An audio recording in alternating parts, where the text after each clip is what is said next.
कहीं ना कोई एक प्रशासन की नाकामी है कि प्रशासन कि ये क्यों नहीं इसको एक्सेप्ट कर पा रहा है, क्यों नहीं चाह पा रहा है कि ये दस्तावेज आज बिल्कुल सही है, वह सहमत है कि ये दस्तावेज आपके सही है, पर प्रशासन क्यों नहीं उनको स्वीकारना चाह रहा है? क्या उनकी नैतिकता है और क्या वो सोच रहे हैं, किस दबाव में काम कर रहे हैं? ये सब प्रशासन की नाकामी ही कह सकता हूँ मैं कि इतना बड़ा इस तरीके का इश्यू हुआ कि जो कि बरसों पहले कभी आज तक हुआ नहीं। जो है सिस्टम जो है वो कहीं ना कहीं अपनी इस नाकामी को छुपाने के लिए हमें देर रात तक, रात को 3 बजे तक हमें वहाँ बैठाता रहा।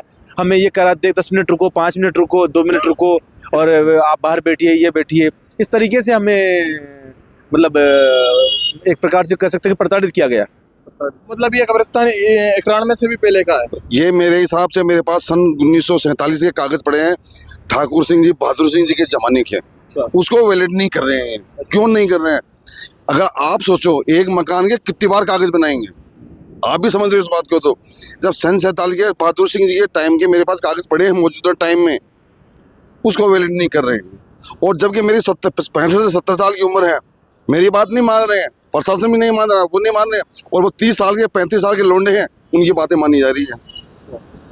हम अगर शांति पूर्वक नहीं रहते तो उन्होंने शांति भंग करने के अंदर कोई कसर नहीं छोड़ी थी। हमारा तो बड़कों के ज़माने का है, दादाजी के ज़माने का, मेरे पिताजी का ज़माने का। 65 से 70 साल उम्र मेरी हो गई है। वो 30 से 35 साल के लोग आए हुए हैं, हम भी डराते हैं, धमकाते हैं। राजधानी जयपुर से एक नया विवाद निकलकर सामने आया है। ये विवाद राजधानी जयपुर के प्रताप नगर इलाके में पॉलिटेक्निक कॉलेज के पीछे हल्दीघाटी रोड पर स्थित कब्रिस्तान का है, जहां पर इलाके में एक 85 वर्षीय मुस्लिम के मृत्यु होने के बाद दफनाने की अंतिम प्रक्रिया के लिए ले जाया जाता है, लेकिन वहां कुछ हिंदुत्व संगठन के लोगों ने वहां दफनाने से रोक दिया। आखिरी जो रस्म है मट्टी की वो अदा नहीं होने दी। उनका दावा था कि अब कब्रिस्तान नहीं पार्क है, और इसी को लेकर बातचीत के लिए वहाँ के जो लोग हैं हमारे साथ जुड़ चुके हैं। हम उनसे जानना चाहेंगे ये पूरा मामला क्या था, क्योंकि ये मामला अभी सुर्खियां बटोर रहा है और काफ़ी जो है सोशल मीडिया पर वायरल है। इस पूरे मामले की क्या हकीकत है, क्या आरोप इन लोगों के हैं, वो हम इनसे जानते हैं। सबसे पहले तो हम आपका नाम जानना चाहेंगे। जी, मेरा नाम रशीद खान है। जी राशिद खान जी, ये बताएं ये क्या पूरा मामला है, क्या हुआ था उस मामला सर ये है कि कल एक हमारे परिचित हैं, स्थानीय हमारे निवासी हैं नजीर भाई, उनका इंतकाल हो गया था। करीब 80 से वर्ष की उम्र की उनकी उम्र है। तो हमारा क्या है, कई वर्षों पुराना, करीब 50-60 साल 100 साल पुराना एक कब्रिस्तान है जो कि राजकीय महिला पॉलिटेक्निक कॉलेज के पीछे है। और हमारे दादा परदादा उनके पुरखे मतलब रजवाड़ों के टाइम से वो भूमि जो है, उस भूमि पे हम हमारा जो अंतिम क्रिया, जो शव की अंतिम क्रिया आप लोग कह सकते हैं या दफनाना करना, वो क्रिया हम करते आ रहे हैं और हमेशा से करते आ रहे हैं। साल दर साल जब भी हमारे कोई ऐसी परिस्थिति उत्पन्न होती है तो हम करते हैं।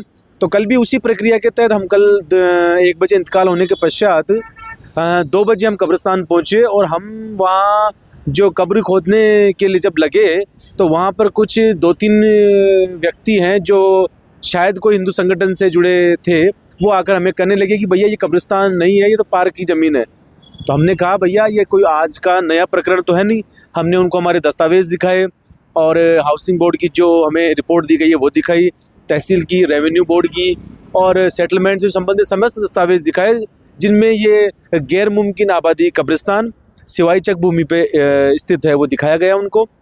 तो काफ़ी देर मशक्क़त के बाद भी वो नहीं माने, वो हमसे थोड़ा गलत तरीके से बात करने लगे। हमने गलत तरीके से वो हमको धमकी देने लगे कि साहब हम तो यहाँ पे पार्क बनाना चाह रहे हैं, पार्क बनाएंगे, हमने यहाँ मंदिर भी बना लिया है, ऐसा वैसा कई तरीके की अपशब्द बातें उन्होंने कही। तो हमने कहा था कि जब वो रजिस्टर्ड कब्रिस्तान है तो फिर उन लोगों को क्यों आपत्ति? उन लोगों को आपत्ति सर वो ये है कि कुछ उनमें से जो एक तो असामाजिक तत्व है वो ये माहौल ख़राब करने की स्थिति में है कि वो चाहते हैं कि माहौल ख़राब करके या मान लो ऐसा कुछ सांप्रदायिकता का रूप देके ऐसा कोई माहौल ख़राब करें। आप लोग जो है फिर प्रशासन में भी प्रशासन का भी इन्वॉल्वमेंट इसमें रहा था, पुलिस ने का क्या कहना है पूरे मामले को लेकर? आप लोग वहाँ थाने पर भी मौजूद थे। फिर उसके पश्चात हमने प्रतापनगर थाने को इत्तला दी, मौके पे PCR आई, उनको हमने हमारे दस्तावेज़ दिखाए, दस्तावेज़ वगैरह उनके सामने प्रस्तुत किए, उन्होंने देखे, उनके पास ऐसा कुछ था नहीं। उन्होंने ज़बरदस्ती को एक RTI लेके और उसके तथ्य के ऊपर गलत RTI थी वो उनको प्रस्तुत करके उन्होंने माथापच्ची की थी। प्रशासन का इसमें क्या कहना है? प्रशासन का इसमें ये कहना है कि आपके दस्तावेज बिल्कुल सही हैं, सही सत्य हैं, आपके पास पुराना रिकॉर्ड है और बरसों से आप इसमें अपने शव अंतिम क्रिया गाड़ना दफनाना कर रहे हैं, तो हमें इसमें कोई आपत्ति नहीं है।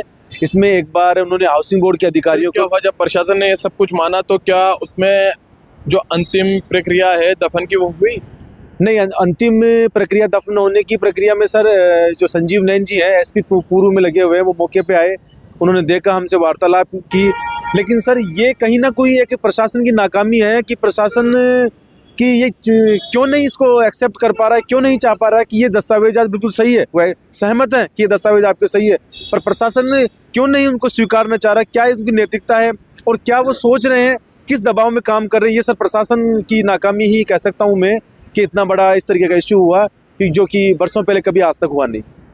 ठीक है, लेकिन जब बात वही आती है जो अंतिम प्रक्रिया थी मट्टी की, वहाँ पर होने दी या नहीं होने दी, और इसमें आप तो उस एरिया से निकल कर आते हैं जहाँ एक किशन पोल के विधायक अमीन काकी वो खुद वहाँ मौजूद रहते हैं, खुद उनका जो है रेजिडेंस आपके करीब में ही है, फिर उसके बाद क्या प्रॉब्लम आपके फेस करनी पड़ी? अब साहब अमीन भाई को हमने इतला कर दी थी, वो भी शायद कह रहे थे कि मैं कहीं बाहर हूँ, और रफ़ीक भाई को भी बता दिया था, लेकिन कुछ सर दिल्ली वगैरह कहीं होने की वजह से या अपने कोई पारिवारिक प्रोग्राम होने की वजह से सर वो इतनी हमारी खुलकर मदद कर नहीं पाए। वैसे उन्होंने बहुत मदद की थी, वैसे तो फ़ोन किया, हमें रेस्पॉन्स दिया, सारा सब कुछ दिया, ऐसा कोई विशेष नहीं रहा। लेकिन उन्होंने साहब को, बड़े आला अधिकारी जो हैं उनको भी सूचित किया और उनके द्वारा हमारे पास रेस्पॉन्स भी आया।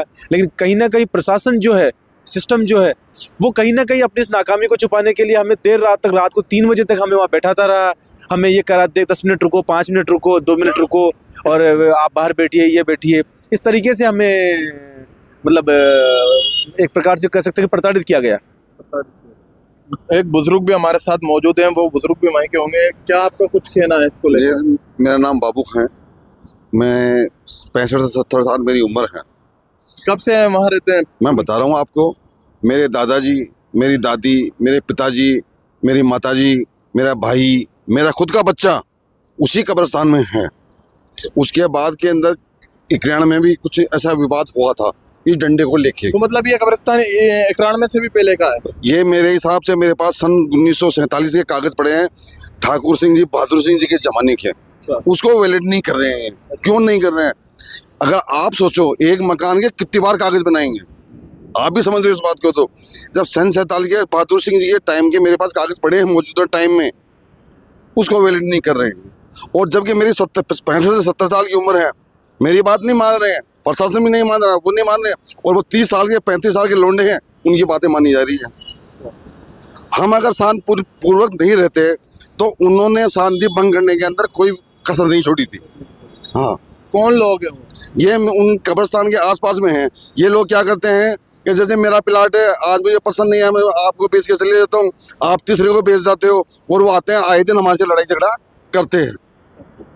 अब क्या, जबकि कब्रिस्तान के चारों में 8 फीट की बाउंड्री खिंची हुई है, गेट लगा हुआ है, लोग लगा के हमने रख रखा है। कितना बड़ा कब्रिस्तान है? ये 850 गज का है साहब। हाँ जी। क्या कुछ आपकी जो है प्रशासन से मांग है? हमारा तो बड़कों के ज़माने का है, दादाजी के ज़माने का, मेरे पिताजी का ज़माने का। 65 से 70 साल उम्र मेरी हो गई है। वो 30 से 35 साल के लोग आए हुए हैं, हम भी डराते हैं, धमकाते हैं, ऐसा कर देंगे, शांति मंगल में बंद कर देंगे, परिणाम करवा देंगे। ये तरीका गलत है। जो वाजिब चीज़ है, आप ये भी देखिए कि वहाँ कब्रें कितनी बनी हुई है कब्रिस्तान में, वो तो छुप नहीं सकती है ना, वो तो सामने आई आएगी।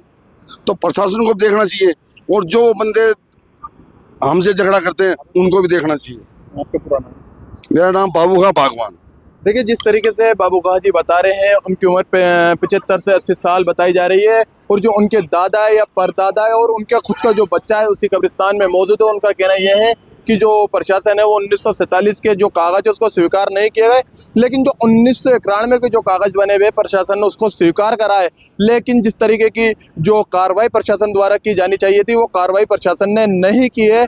उस साथ में जो शव दफनाने को लेकर रोका गया था, उस शव को वहाँ दफनाने नहीं दिया गया है। फिर प्रशासन का ये कहना यह था कि इस शव को आप यहाँ न दफना करके किसी और कब्रिस्तान में दफना लिया जाए, क्योंकि जबकि वो कब्रिस्तान है तो उसके बावजूद एक सवाल ये खड़ा होता है कि किसी अरजक तत्व के कहने पर प्रशासन ने वहाँ शव को क्यों दफनाने नहीं दिया गया। कैमरा सहयोगी के साथ नाजिम हसन, जनमानस, राजस्थान।